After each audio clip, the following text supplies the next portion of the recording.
আৰু শিক্ষা গ্ৰহণৰ পিছত আমাৰ ছাত্ৰীসকলে নিজৰ জীৱনৰ সপোনবিলাক বাস্তৱত ৰূপায়ণ কৰিবৰ বাবে এখন সাহসী আৰু বিকশিত অসম পাব।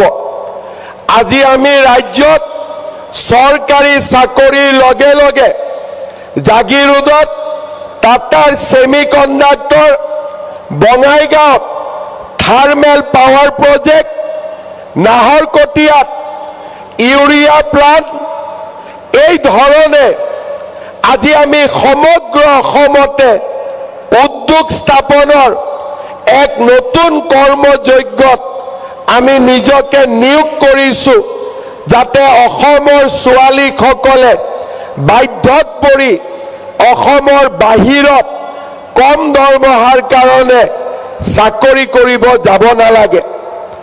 আজি মই গৌৰৱ অনুভৱ কৰোঁ, আমি যোৱা বছৰ টাটা ছেমিকণ্ডাক্টৰত ভৱিষ্যতে কাম কৰিবৰ বাবে বাংগালুৰুলৈ আমি আমাৰ অসমৰ ছোৱালীসকলক প্ৰশিক্ষণৰ বাবে পঠাইছিলোঁ।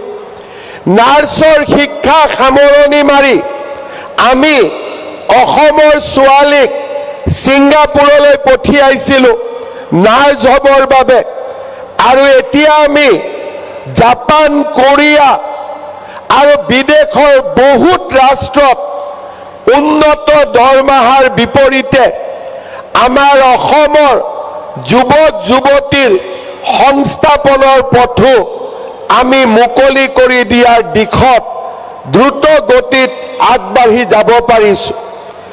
আজি আমি অসমে এখন সমতাৰ অসম বিচাৰিছোঁ, যিখন অসমত নাৰী সমাজক সন্মান কৰা হয়, যিখন অসমত ছাত্ৰীক ঘৰৰ লক্ষ্মী বুলি মানি লোৱা হয়, যিখন অসমত ছোৱালীৰ মৰমেৰে, ভাগিনীৰ মৰমেৰে এখন মমতাময়ী অসমৰ আমি সৃষ্টি কৰিব পাৰোঁ। ধ্বংস নহয়, এখন সৃষ্টিৰ অসম, ঘৃণা নহয়, এখন মমতাৰে ভৰা অসম, উন্মাদনা নহয়, চেনেহৰ মাজেৰে নিৰ্মাণ হোৱা এখন সমন্বয়ৰ, এখন বিকাশৰ অসম। তেনে এক অসমৰ স্বপ্নক আজি আমি বাস্তৱত ৰূপায়িত কৰিব খোজোঁ।